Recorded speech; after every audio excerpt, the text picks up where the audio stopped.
maanaam danañ dem ba suñ bàyyee lii muy continuer Iran dootu ñemeetee fal guide suprême di ko annoncé wala guide bi di génn lu dul ci ay bunker lay nekk di def ay vidéoconférence ak ay vidéo kii comme ni Hassan Nasrallah doon def suñ bi te loolu musiba la loolu nag Iran ñoo ko mën a teree am suñ bëggee maanaam ñoom ñoo war a imposer waat les lignes de dissuasion. état la ñu duuñu ab groupe terroriste duuñu Al-Qaïda duuñu état islamique duuñu Boko Haram boo xam ne seen chef dafa war di làqatu wala dañoo war di ko protéger H24 di nangam ak nangam non maanaam fu Netanyahu amee droit yéeg avion doxi ay soxlaam guide suprême bi war na fa amee droit doxi ay soxlaam fu Donald Trump wala président américain bu mu mën a doon amee droit yéeg avion doxi ay soxlaam def ay réunion publique guide suprême bi war na faa defee ay réunion publique mais loolu nag pour mu am il faut Iran moo war a imposer les lignes de dissuasion tant que amul occidentaux yi jël nañu yoon boobu loolu la ñu bëgg en fait moo tax ngeen dégg ñu naan ay désigné nañu gardien de la révolution yi comme organisation terroriste désigné nañu nangam comme organisation terroriste désigné nañu diw comme un terroriste loolu yëpp lan la pour may seen bopp légitimité en droit maanaam alxaq al qanuni may seen bopp légitimité en droit de dire que kii c'est un terroriste donc je me donne le droit de l'éliminer wala de le viser et su ma ko éliminer boobaa sama opinion publique duñ ma wax dara parce que j'aurais éliminé un terroriste koo xamante ne man je le considère comme terroriste parce que su dee par exemple Qassim Soleimani tu le considères comme un terroriste donc tu te donnes le droit de l'éliminer de le viser donc boo ko viser tu vas dire à ton opinion publique j'ai tué un chef terroriste su dee xamee ni tu le considères comme terroriste tu te donnes le droit de le viser soo ko viser tu vas dire à ton opinion j'ai visé un homme terroriste moo tax xoolal même communiqué Trump bi lu mu ci bind Khamenei one of the most evil men was killed or something like that maanaam l'un des pires espèces l'un des pires êtres humains a été tué parce que il fallait qu'il se donne ñoom ñëpp occidentaux yi il fallait qu'il se donne d'abord étiqueter seen opinion publique ci loolu am na benn livre bu ma fi am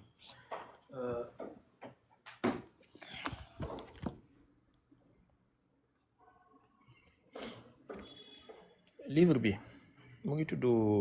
Vendre la guerre le complexe militaro-intellectuel maanaam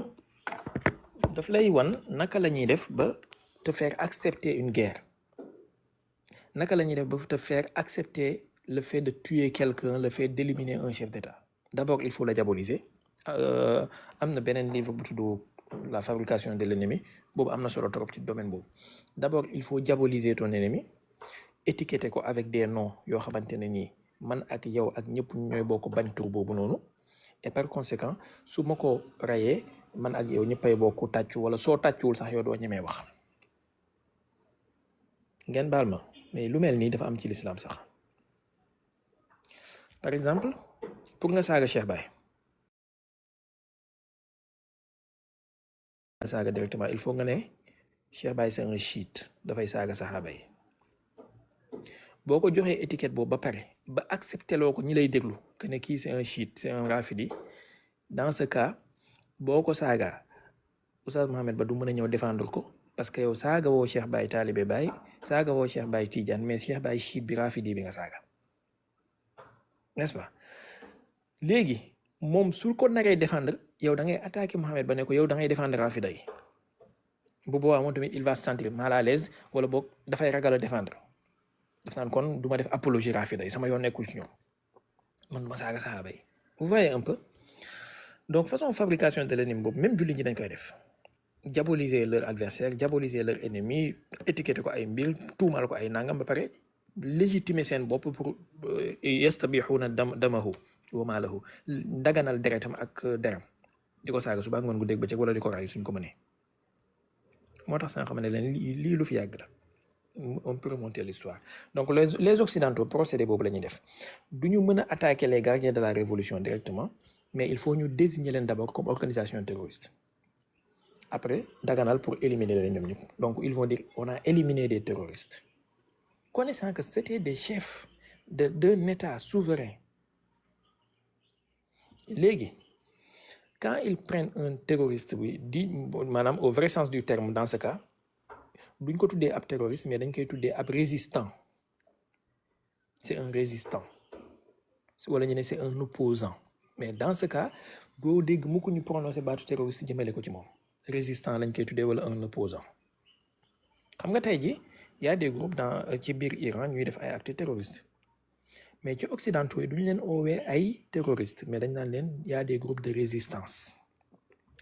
Par contre bu ñuy wax Hezbollah duñu wax groupe de résistance bu ñuy wax Hamas duñu wax groupe de résistance mais dañ naan des groupes terroristes des cellules terroristes. Les appellations ont dafa am sens ci loolu dafa am sens bu rëy a rëy ci loolu te dafa am impact bu muy def psychologiquement et médiatiquement ba nga xamante ne le citoyen lambda bi toog ci saalam di seetaan télé loolu daf koy dugg mu mën ko accepter même malgré lui malgré sa volonté. Donc voilà, très bien, armée syrienne libre. Alors que c'était des terroristes, mais ils les appellent armée syrienne libre, armée de libération. Alors que c'était des groupes terroristes yoo xam ne ñoom ñoo leen armée ñu tuddee leen armée de libération. Les Kurdes yi nga xamante ne ñoo def ay attentats terroristes ñu tuddee leen des groupes de résistance kurdes. Après dañuy daganal pour jàppale la résistance. Donc dans ce cas ñoom ils ne financent pas le terrorisme mais ils financent la résistance. N'est-ce pas? Alors qu'en réalité, c'est des terroristes qu'ils financent. Ils financent la résistance, ils appuient la résistance. Xam nga tey nag nga mën a comprendre le chef de l'État d'un pays, le chef d'état-major général d'un pays comme Iran, on lui donne pas la parole parce qu'on le considère comme terroriste, mais on donne la parole à un soi-disant fils d'un shah qui a été démis de ses fonctions par une révolution, qui a été renversé par une révolution. On lui donne la parole, on l'invite sur des plateaux, on l'invite sur des conférences de sécurité et on le présente comme l'opposant principal et l'héritier légitime de l'Iran. Ci préparation de maanaam ardiye boobu maanaam préparation de l'acceptation boobu lañ nekk. Essayez leen bu ngeen mënee lire façon livre yu mel nii yàlla xam na ne moo gën foofu ngeen di lire livre xaala xiila yeeg ay taqdisul ashxaas yi nga xamante ne wax yi dof rek moo ci nekk. Façon livre yu mel nii ça te permet nga xam astuce yi gars yi di def ak tadaayat yi mi am dans ta vie de tous les jours yow dans ta vie de tous les jours. Léegi par exemple ci parallèle bi ma joxe woon sànq ci wàllu chia yeeg yooyu léegi man dans ce cas su ma bañee ñu tuddee ma un chiite rafidi su dee damaa ragal tur bi damaa ragal étiquette bi dafay tax ma bàyyi la ma doon wax dafay tax sama position ya ma amoon ma ragal koo soutenirati parce que bañ naa ñu jox ma étiquette. Mais su dee ragaluma ko da ngay wax suba ba jant soo faale ma la après je vais continuer. Donc dans ce cas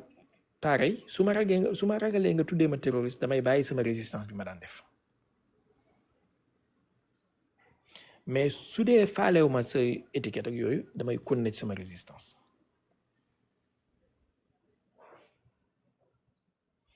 Voilà looloo tax ngeen gis ñëpp xam nañ ne l'État israélien, c'est un État qui est né dans le terrorisme. L'armée israélienne, c'est une armée qui est née dans le terrorisme. Ça, c'est connu. Mais léegi doo dégg mukk kuy souligner loolu lu dul ñi nga xamante ne ni lii xew metti na leen am nañu benn once insaniye ci ñoom. Et pourtant saa boo déggee américains yi di wax wala sionistes yi wala occidentaux yi li ñu lay wax mooy Iran mooy principal sponsoru terrorisme ci àdduna bi wala ci région bi ñëpp xam nañ ne c'est pas vrai maanaam comme li Seydi Ali waxoon bi yàlla ajee asamaan waddal suuf ba léegi nit waxul fen bu gën a rëy ne bàyyi ñu si feeg la waaye bi yàlla ajee asamaan waddal suuf ba léegi ci géopolitique nit waxut fen wu gën a rëy que ne Iran mooy sponsoriser terrorisme ci àdduna bi ñëpp xam nañ ne ñiy sponsoriser les groupes terroristes ci àdduna bi ce sont les occidentaux. Armes yi ñoom ñoo koy fabriquer milliards yi ñoo koy joxe ñenn ñi sax ñoom ñoo leen di defal kii nu mu tuddati ñooy nekk seen conseil médiatique ak communication nekk Syrie tey.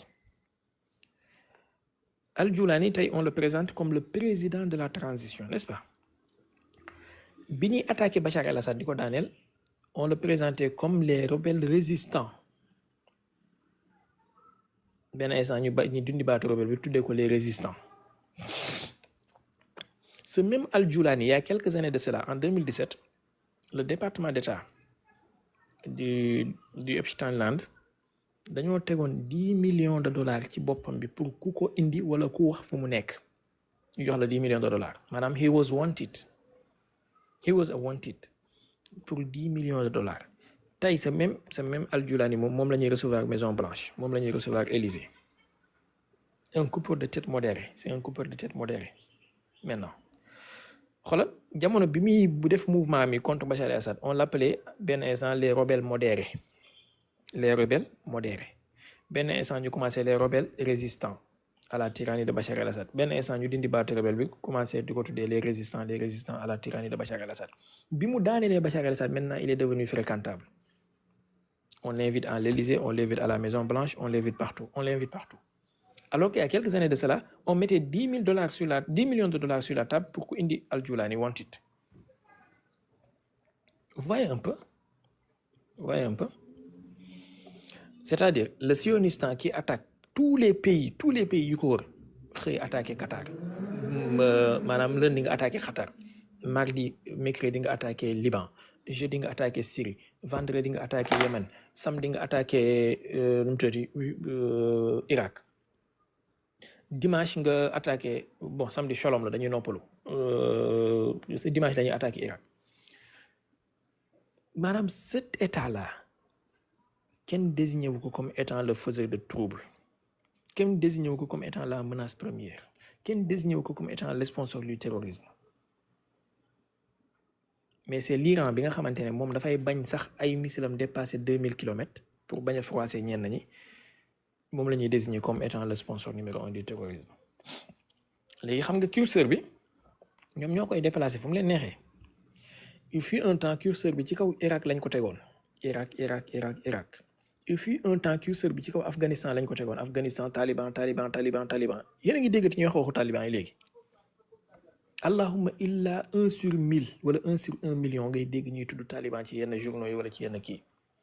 alors qu'il fut un temps tous les jours chaque heure journal bu am di nga dégg baatu Taliban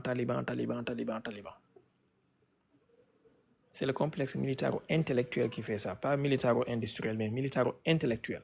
c'est un jeu de mots bien militaro-intellectuel qui fait ça qui te font des lavages de cerveau sans que tu t'en rendes compte léegi déplacé nañ curseur bi jëlee nañ ko ci Taliban yi déplacé nañ curseur bi jëlee nañ ko ci Irak déplacé nañ curseur bi jëlee nañ ko ci Bachar el-Assad maintenant c'est l'Iran suñu paree ci Iran curseur bi ça sera soit sur Pakistan soit sur la Turquie soit sur l'Égypte et on va faire Turquie Erdogan lan lañ koy tuumaal bu boobaa néo-ottomanisme dafa bëgg a imposer empire ottoman on n'est pas d'accord on est contre l'expansionnisme de l'islamisme je vous donne déjà à l'avance li ñu nar a waxee ji Erdogan après comme ni ñuy wax Iran tey ay dañoo bëgg a exporter seen révolution bi dañoo am expansionnisme islamiste xaw ma lan ak lan loolu même discours bi bind leen lii ngeen denc ko su fa Erdogan nekkul keneen ku fa mën a nekk bis buñ tegee curseur bi ci kaw Turquie même discours bi la ñuy tenir on est contre l'expansionnisme islamiste on est contre le nouveau ottomanisme Erdogan wala la Turquie veut imposer l'empire ottoman à nouveau on est contre ça nangam ak nangam il sponsor le terrorisme il massacre son peuple nangam loolu lañ koy teg commencé teg sanctions yi buñ paree bombe yi commencé taw bu dee Turquie la nii la ñuy def bu dee Égypte la lan la ñuy def bu boobaa contre les frères musulmans Égypte donne trop de pouvoir aux frères musulmans Égypte stigmatise les coptes chrétiens on va venir pour soutenir nos frères coptes chrétiens Égypte massacre son peuple nangam Égypte day menacer la navigation libre ci détroit de kii bi canal de Suez bi Égypte menace la sécurité de l'Israël Égypte attaqué ko ce sera le même discours bind leen li ngeen denc ko bis bu ñuy attaqué Arabie Saoudite discours bi mooy doon lan Arabie Saoudite c'est une tyrannie c'est une dictature qui n'a pas d'élection qui massacre les femmes n'ont pas de droit le droit de l'homme et ñun bëgguñu dëkk boo xamante ne nii du jox jigéen droit du jox góor droit du jox ay droit de l'homme droit donc Arabie Saoudite il faut lui régler son compte Arabie Saoudite dafay exporter wahhabisme salafisme te boobaa maa la ko wax livre bii di ngeen ko fàttaliku livre bii di ngeen ko fàttaliku docteur Saoud Mister Jihad la diplomatie religieuse de l'Arabie Saoudite di ngeen ko fàttaliku bu boobaa. Arabie Saoudite dafay exporter wahhabisme xoolal dañ lay wax loo xam ne da ngay naan ñii xanaa mosuñoo xam lii depuis des décennies lii lañ doon soutenir waaye liñ doon soutenir depuis des décennies moom la ñuy xeex après bu boobaa. Et ils vont donner ça comme prétexte pour attaquer l'Arabie Saoudite, pour lui couper certaines régions, pour donner ça à Israël. Xam nga Saddam Hussein lan la woon arme de destruction massive. Iran tey lan la. Il y a un paquet de choses. Trump wax na sànq ci suba ne Iran était à 2 semaines de fabrication pour fabriquer une arme. À 2 semaines maanaam suñu leen bàyyi woon d'ici 2 semaines Iran dafay am arme nucléaire ñëpp xam nañ ne wax ji du dëgg. Lii depuis 30 ans ñu ngi koy wax Iran est à 2 semaines Iran est à 3 mois Iran est à 6 mois d'une arme depuis 30 ans ñu ngi koy wax léegi loolu benn la arme nucléaire beneen bi mooy Iran massacre son peuple beneen bi mooy Iran exporte le terrorisme et soutient le terrorisme beneen bi mooy Iran exporte la révolution Iran exporte l'islamisme. nañu continuer toog di seetaan nañu continuer et vous verrez. Et tu auras des nafiq ngeen baal ma ci kàddu gi mais je pèse bien les mots tu auras des hypocrites yoo xamante ne ni ñi nga xamante ne démb ñoom ñoo doon jooy bi ñu rayee Oussama Ben Laden wala bi ñu waxee ne rey nañ Oussama Ben Laden ñi nga xamante ne ñoo doon verser des larmes de crocodile ñoom ñooy reetaan tey bi ñu waxee ne rey nañ Khomeini te mu leer na ne Khomeini li mu jëriñ monde musulman bi Ben Laden jëriñu ko genn wàll gi Ben Laden c'était un agent de la CIA. Mais il y avait des musulmans qui versaient des larmes de crocodile. Man maa ngi fàttaliku ñun même ci suñu réew yi on était des victimes parce que on nous imprimait des t-shirts de Oussama Ben Laden ñëw di ñu ko jaay gars yi di ko sol di jubilé ci Oussama Ben Laden di kontaan ci moom naan ay sëtu yonent bi la. Je me rappelle très bien mu ngi ma mel ni démb dans les années 2001 2002 là ñu ngi woon ci daara ji boobu. Il y avait des musulmans qui versaient des larmes en 2011 bi ñu waxee ne rey nañ Ben Laden. Ce sont les mêmes musulmans là qui jubilent aujourd'hui parce que nee nañu rey nañ Khomeini. So yàlla baax na go ahead.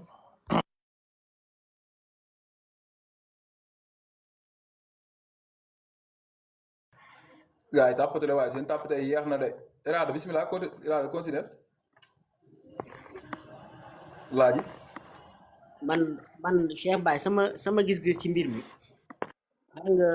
livre boobu ñu bind les 48 lois du pouvoir boo seetloo. tey xam comme naa li ok Mohamed xaaral Mohamed Ba gars yi li leen ñaan Cheikh Baye ñaanoon sànq waay maa ngi leen koy ñaanaat de abonné leen ma sama compte bi da jàpp si rek te yàlla tax bi leen ko Cheikh Baye waxee léegi 3 personnes képp ñoo fa abonné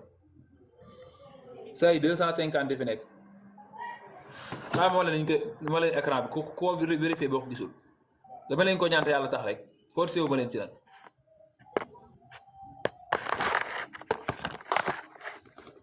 isa xaaral yu samp graay graay Cheikh Baye tuuti rek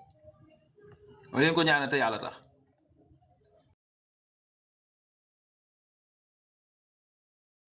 dugal live yi yaa ngi koy dugal ma maa ngi dagg kii di dugal mais xam nga dagg dafa kii ndax man temps li ma amul temps moo bari ndax li may ko live chaque jour da bari temps bi ba yëpp dama koy live daal gis ngeen. gëj am na vidéo bi de maa ngi koy di ko wàcc. gëj ngaa dugal de. live bi de maa ngi koy wàcc mais day yeex quoi ndax sama live bi déggu 17 heures de temps lay doon mu daanaka li si ok wala ma wàcc téléphone ba nga koy dagg mooy tax muy metti quoi te fekk yaa ngi taal. non léegi te beneen téléphone bi si léegi kon bu fekkee noonu demee na Mohamed bu demee noonu bu fekkee am nga beneen téléphone li ngay def mooy bu fekkee am nga beneen téléphone bu libre wala dara à certain moment nga xam ne live bi dana intéressant nii da ngay dugg nga capture écran pendant nga wax jooju jàll facilement nga bàyyi live bi continuer nga def li ngay def par exemple man téléphone bii ma duggee live nii du ma ci def lu dugg live moo tax des fois non parce que man téléphone bi may live téléphone bii mooy sama téléphone personnel bi may utilité ak lépp léegi bii nii laay live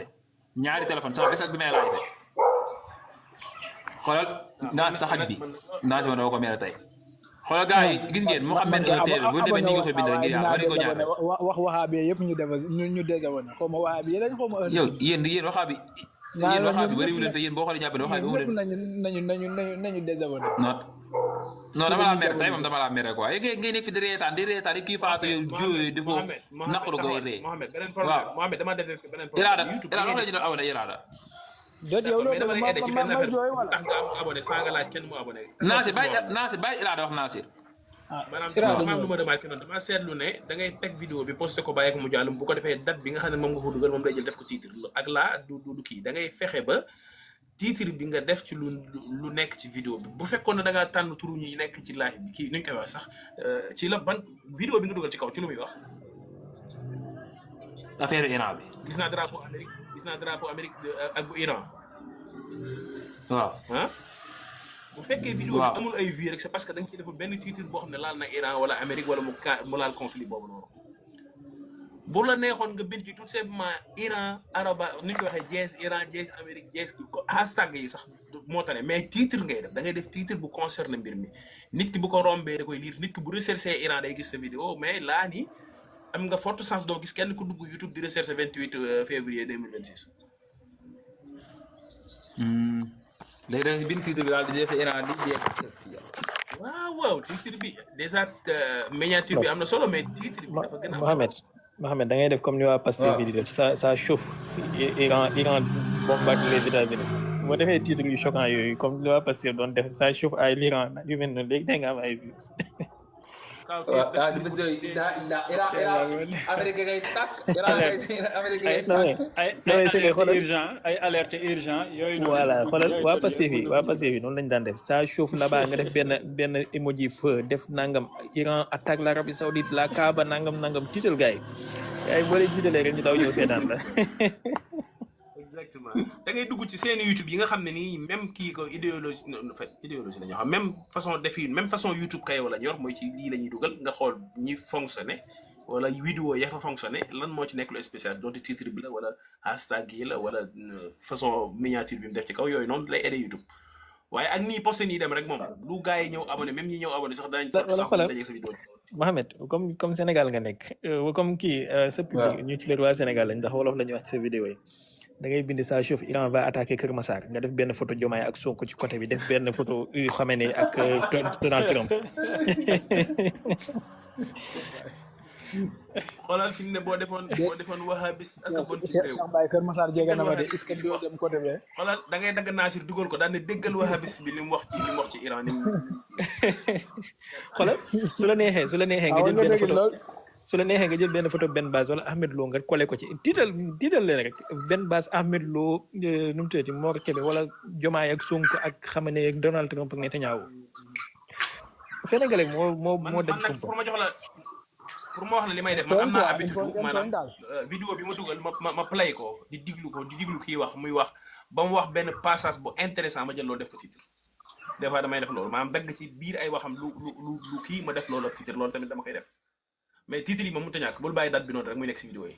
yow déjà vidéo guerre nga posté mais ba leen ma tuuti sama compte YouTube bi tamit la wax naa leen ko Cheikh Baye Niass l'officiel dinañ commencé di fa def ay live di fa def ay vidéo am na déjà ay vidéo yu fa nekk yu ñu defoon depuis 2020 ci qui était autour du prophète et autres mën ngeen faa dem ngeen abonné waale attendez je vous montre Mohamed def ma grand écran ma wan leen kii bi page bi bu ngeen foofu moom bu ngeen faratee moom rate ngeen lépp ndax yu am solo moo fay daw incha allah page baa ngi nii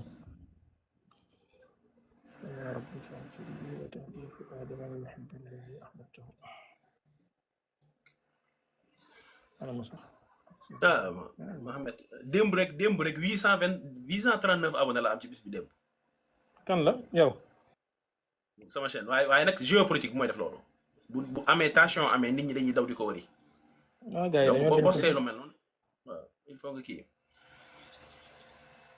voilà chaîne baa ngi nii. non mais Ira yow sa YouTube yaa ngi dugal kii. kii xaaral Nasir xaaral. chaîne baa ngi nii xool leen photo bii moo ci nekk. nii ngeen koy bindee bon ñes bi waa ji def ci def l'officiel dégg ngeen. 3,K moo ci nekk donc y a des vidéos déjà et il y en aura d'autres beaucoup plus intéressantes vous pouvez aller vous abonner et regarder aussi. yaram yow kay boo fekkoon xëy na man ke sama chaîne YouTube yu bari yi ma yor ma jaaxal waaye kon dinaa jéem a def chaîne boobu. wallaay dama ko defoon en stand by lu yàgg mais depuis 2019 lañ ko ubbi woon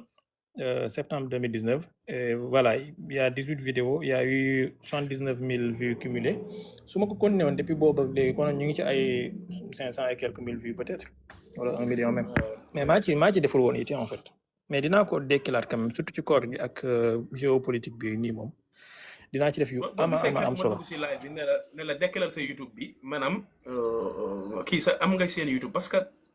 niñ ko feedback yi may am ci sama chaîne moo tax ma wax la loolu moo tax ma am ma ne la est-ce que parce que xam naa ne lu intéressant lay doon nga xamul nag ba xam jot gi dana la ko may wala dara wala koo xam da nga ko koy dénk parce que même live bi nga nekk nii di wax ni bu ko kenn ne tépp ñëw sa YouTube sànni ko fa day dundal kii bi daal mais l'essentiel que na doon Cheikh Baye Niass kii xam nga de temps en temps nga am loo bëgg xam lu intéressant nga enregistré ko dégg nga sànni ci kii yooyu yëpp kii na Thierno Mouride même gis naa muy def yu mel noonu mais moom problème miniature la am moom tamit YouTube dafa soof moom dana koy wax sa boppam danaan la maanaam bu fekkee ne da ngaa dugal vidéo wii bariwul xoolaatal titre bi te nga xoolaat miniature bi ci kaw ndax ba xam attirant na wala déet yooyu yëpp ay détails la mais Mohamed moo tax moo koy wax may ngay del dugal vidéo te bàyyi xel détails yooyu danaa tax seen boobu gën a kii man moom fi ne seen i diine yi laa bëgg ñu bari ba nga xam ne nii danaa xaw a kii dellu sama football ba ak sama géopolitique ba seen i diine yi dama ciy dugg ba pare ñëwee maa génn ma génnee moom yaakaar naa gars yi dañuy dagg yat fekk ma fa ma nekk. man kay Irada Cheikh Baye mi dafa man su ma gisee ku mel ni commando Baye borom alerte l'heure est grave kuy live nga gis presque 8000 personnes di ko suivre muy wax ay no-sense. non man démb damaa waaru barki alxuraanu karim Max démb lañ ma partagé benn live ma dugg ci pour quelques minutes waaye ma dégg fa énormité yoo xam ne mais le pire mooy y avait 10.9 cas yu suivre en instantané maanaam 10 900 personnes waa ji am ku fa yéeg ne ko man am naa sama benn rakk boo xam ne actuellement fi may waxee yow nii mu ngi Iran dafa guddi sax foofu ci ñoom mais konoon ma woo ko mu dugg ci live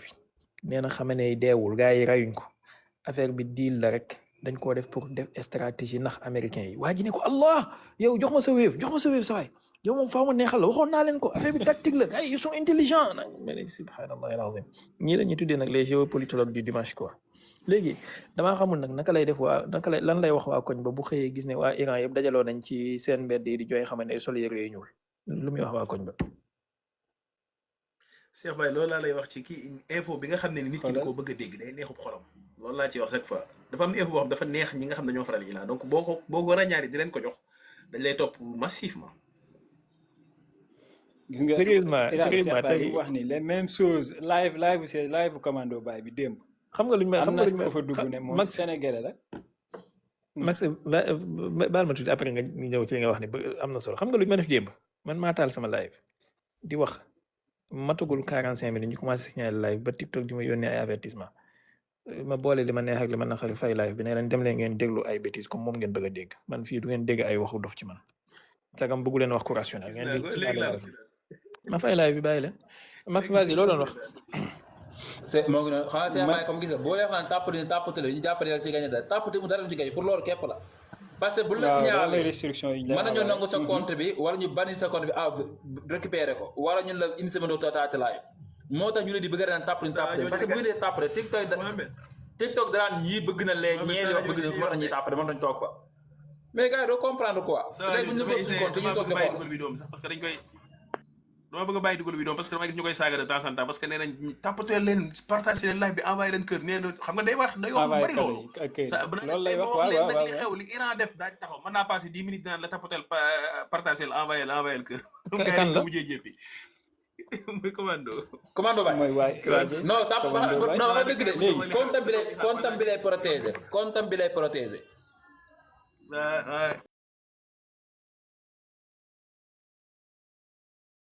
li ma lay wax ni ci live am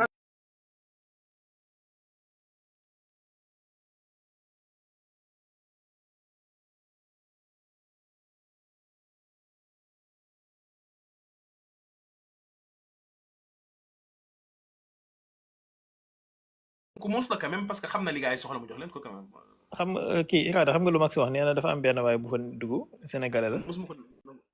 ne ko Max Irada daa mel ni yow yaa déggatul kon. ah waaw yaa ngi ñuy waaw dégg kay wala man maa dégg loolu xaar ma kii waaw waaw parce que maa ñun ngi ñëpp dégg xaar ñun ñëpp sama dégg nañ li sama mag xel la dama kii xoolal démb man maa romb benn live ci Sénégal géopolitique benn waay di wax ne naa leen jox secret bi gis nga Iran guide suprême bi garde rapproché mi ay chinois lañ ak ay corps d'élite russe ñoom ñoo koy garder moo tax américains yi mënuñoo yegg si ci moom te nee na dafa am benn tunnel benn bunker tunnel boo xamante ne ça part de Téhéran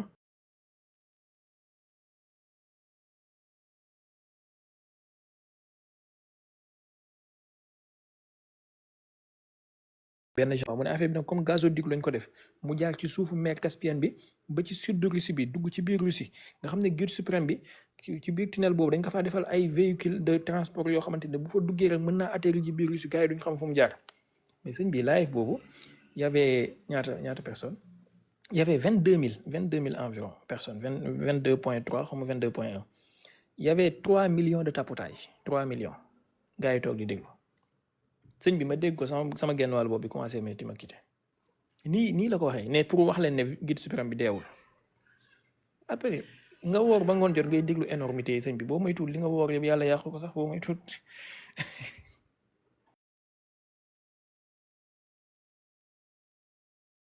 man kay question bi ma doon laaj sax man mooy kii guide suprême bu Iran bi Ali Khamenei moom am na discours bu mu defoon temps yee ci ginnaaw naan biñ naan ko lu tax doo laa du dugg ci bunker yeeg yooyu mu ne moom du dugg ci benn bunker dafa ñaan yàlla sax bu fekkee lii xew ni kenn dina ci dee na doon moom ndax moom màggetum 80 et quelques années lii ndax nekkul li nga xam ne moom moo sàgganee boppam ba ñu rey ko wala maanaam iranien yi ñoom ñoo sàggan ba mu dee. ah Max wax naa ci ba pare nag soo bëggee ma waxaat ci moom da ngay fay yow tey rate nga tardé nga analyse une heure de temps yu am solo ka dama tardé dama xawoon a jàpp sànq laay door a dugg ci live bi. Irada yaa ngi may dégg wala. waaw maa ngi lay dégg waaw. Irada man comme yaa ngi am samay vidéo yooyu dugal ci wàllu géopolitique ak yooyu ndax yaa ngi da ngaa fàttaliku fu ma mës a waxee ne États-Unis ñemewul attaqué Iran. day attaqué c'est une question de temps loolu nga doon wax lu bari. merci beaucoup. loolu kay bi nga fii la ma fekk moom bi nga naan kañ la ñuy wax waaye attaque bi dina am moom kay lii moom dégg sama naa xel dafa nekk ci wëri vidéo bi sax parce que xam naa ne mi ngi YouTube dama doon xamante ban exact la ci dama xel day nekk ci wëri ko ba gis passage boobu pour am ku ma ci tooñ daal. waaw man de borom xel yi man fekk woon naa live boobu muy wax ni lépp question de temps la rek waaye naka la ak kañ la rek mais dina ko mus a def man fekkee naa ko mais Cheikh Baye man maanaam livre bi le 48 loi du pouvoir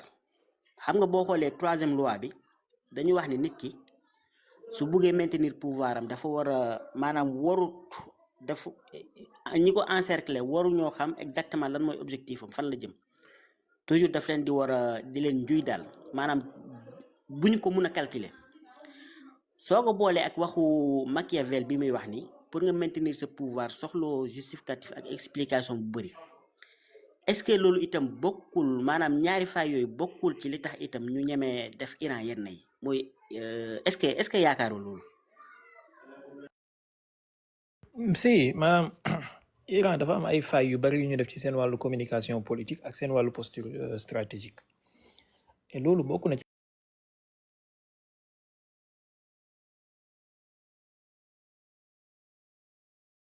kañ la yaa des affaires étrangères bi mu naan ay ñun on a jamais cherché à acquérir l'arme nucléaire xaw ci biir ci suufu vidéo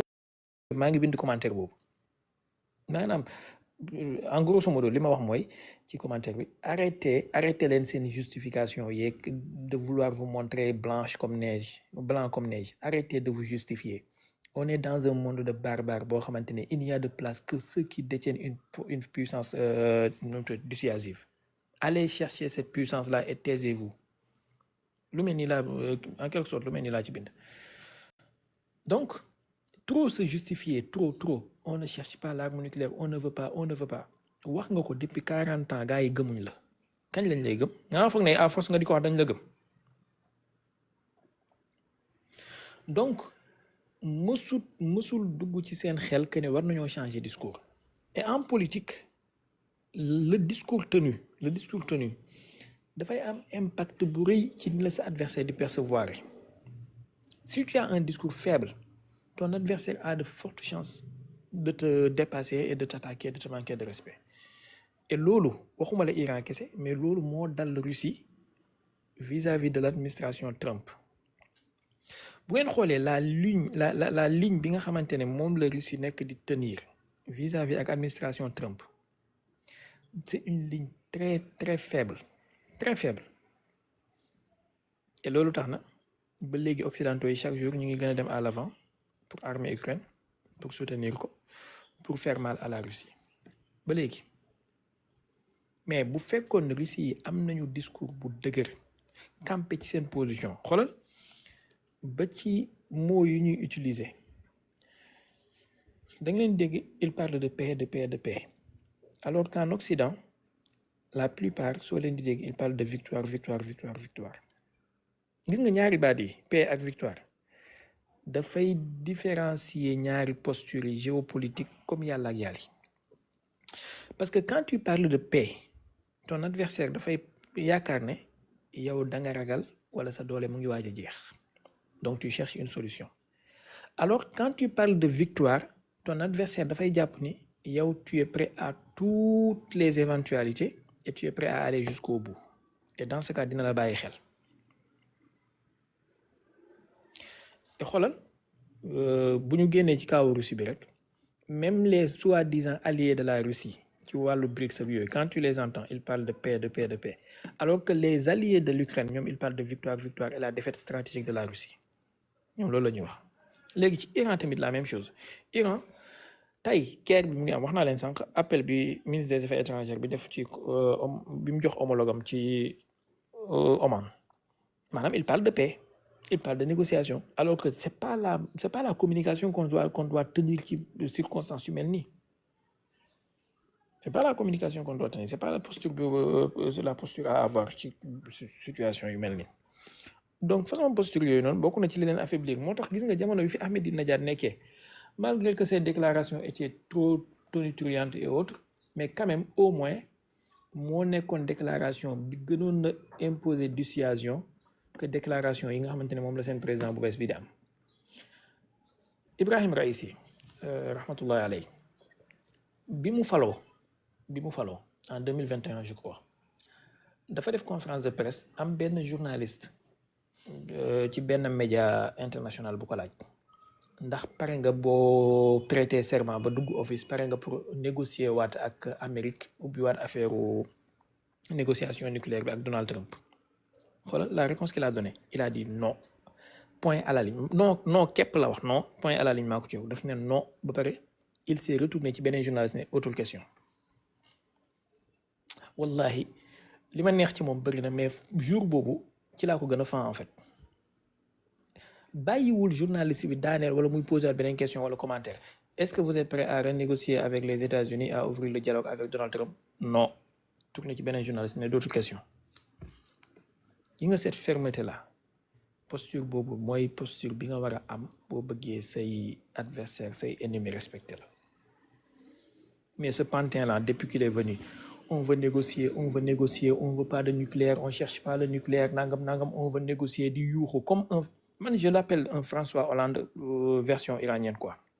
C'est le François Hollande de l'Iran. Il est là, c'est le Gorbatchev de l'Iran en quelque sorte. Il est là pour détruire l'Iran, il est là pour enfoncer l'Iran. Il suffit d'écouter ses discours, mais tu as envie de dormir debout. Le gars, il n'est pas charismatique, le gars, il n'est pas intelligent du tout. Bon, il est dit que c'est un médecin. Un médecin, qu'est-ce qu'il connaît en géopolitique et en géostratégie? Un médecin dentiste, le ñu wax xawma. Da ngay waaru quoi vraiment.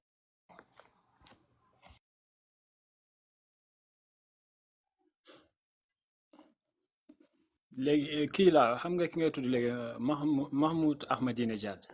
xam nga mais tudd bi kii yaa ngi wax léegi boobu avion porte avion États-Unis bi dañ ko dóore dañ ko laal ba sa baay wala information Abraham yi Lincoln dama dégg naa Abraham Lincoln da nga si waa France ak Chypre aussi. Chypre Iran daf ko bombardé wala Chypre. Porte-avions bi ça a été visé mais apparemment touché wuñ ko de. am na daal benn pétrolier bu ñu laal mais laalaguñ porte-avions bi. Bon Chypre waaw dégg naa ñu ne bombardé nañ ko d'ailleurs ministre anglais bi wax na ci. Mais il fallait s'y attendre, hein. Et bu ñu moytuwul d'autres vont prendre leur part du gâteau. Ça c'est clair. En tout cas li ma leen wax sànq la rek il faut que l'Iran se montre folle et déchaînée pour qu'elle soit respectée et que il faut que cette guerre-là aille jusqu'au bout. Advienne que pourra. C'est une guerre existentielle. Il ne faut pas qu'ils se retiennent et il ne faut pas qu'ils se limitent eux-mêmes. Il ne faut pas qu'ils se dressent des lignes rouges. suñ ko defee danañ mën a dellu si waat ci jàmm nekkaat ci jàmm mën a fal seen président mën a nommer seen guide suprême dëkk bi nekk si jàmm suñ ko deful dëkk bi dina nekk benn prochain Liban boo xamante ne nii saay bu neexee sionistan yi ñëw bombardé leen dem.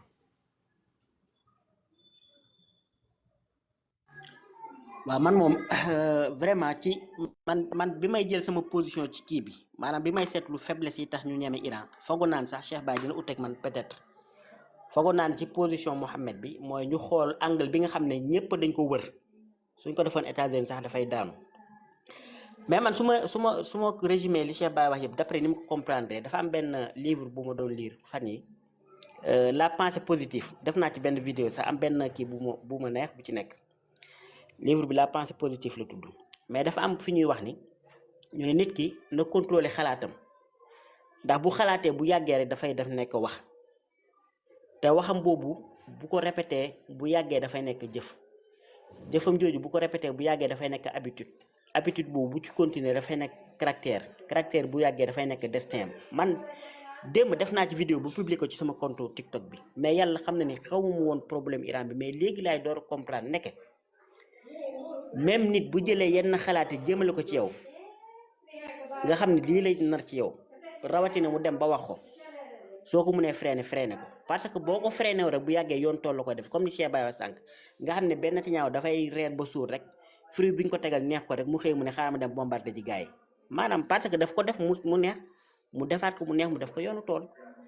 moo tax pour man lii Cheikh Baye wax nii iranien yi bu ñu nekkoon ay dof comme ñeneen ñi bu yàgg pour man yàlla xam na ne lii du àgg fii mais nag topp stratégie bu ëpp ak patience ak yu demee noonu peut-être mais Cheikh Baye ban acte nga yaakaar ni buñ ko posé dina protéger futur guide suprême yi nga xam ne dina ñëw parce que su fekkee dañ nar a jël système maanaam méthode ku ñu nommé ñu protéger la jëndee la ay avions yi garde corps ay garde rapprochés yu dul jeex tënc la ci ay bunker loolu pour man musiba bi mu nar a jur moo gën a bëri parce que dafay déconnecté guide bi ak population bi te njiit moom moo xam loo mën a jiite boo déconnecté ak sa population bu fekkee nekku leen ci même réalité rek du ngeen mën a déggante su boobaa doo leen mën a jiite léegi yan acte lañ mën a poser pour protéger guide yi nga xam ne noonu lañ leen nommé Cheikh Baye lan moo ci sa gis-gis.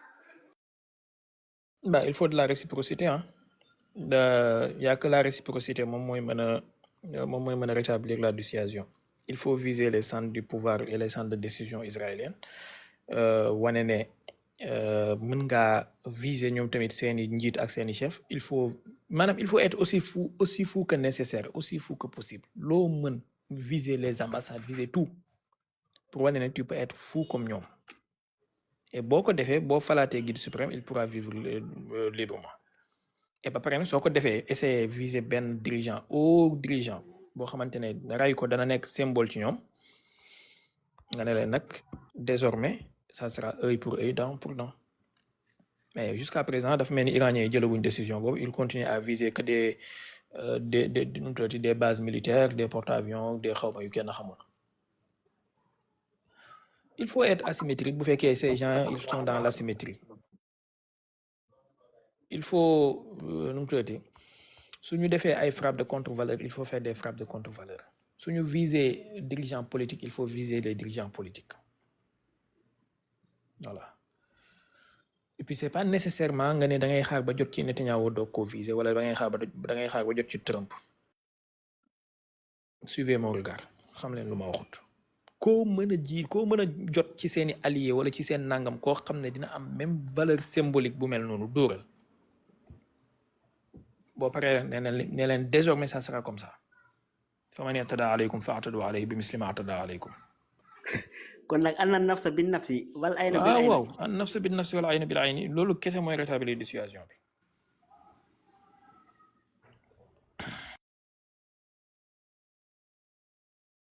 Assalamualaikum sama gaay maa ngi ziar salaamaaleykum Mohamed ñi ngi lay ziar Cheikh Baye ñi ngi lay ziar bu baax a baax yow moom dañuy déglu say analyse quoi wax dëgg yàlla parce que dafay équilibré te nit ki daf fi mën a gis boppam yéen a ngi may dégg wala. ok tey di waaw ñu ngi lay dégg ñu ngi lay ziar bu baax macha allah. alright yeah ñi ngi lay ziar Cheikh Baye moom wax dëgg yàlla yàgg naa ko di teewlu mais ni muy analyser par exemple dañ ciy mën a jële xam-xam parce que ay jullit lañ mais du tee des fois liñ naan jullit du nëbbu dëgg quoi même bu jullit dee xeex ak keneen it booy analyser da nga war a grand Israël bi nga xam ne moom lañ bëgg a teg guerre yi stratégie guerre yi moo bokkul quoi ñun ay jullit lañ xam nga bu ñu sañoon tey Iran kenn du ko def yi yëpp mais stratégie guerre yi moo bokkul tey réew bu mel ni Amérique États-Unis ak Israël ak Iran fi mu nekk ñoom ni ñuy def ba accomplir seen mission ci xam-xam lañ koy teg ak seen stratégie bopp te seen guide suprême yi gëm-gëm bi nekk ci ñoom mooy ñoom dañuy jiyaar quoi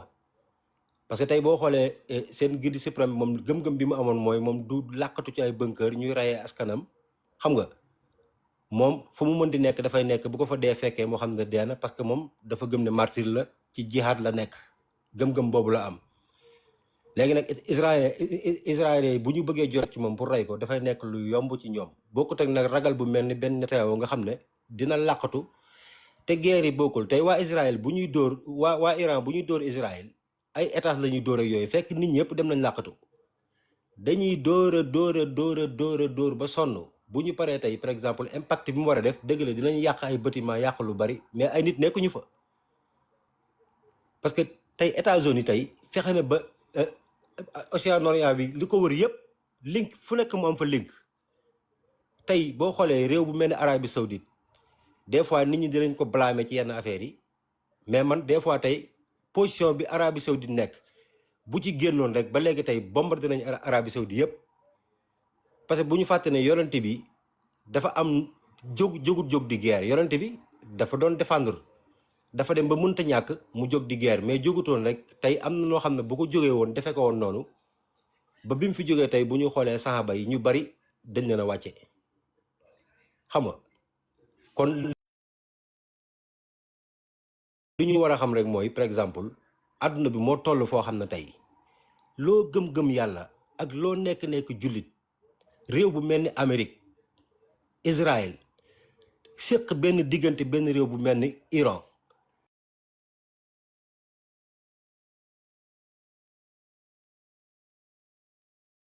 lu Iran benn réew bu mel ni Iran lu Iran bari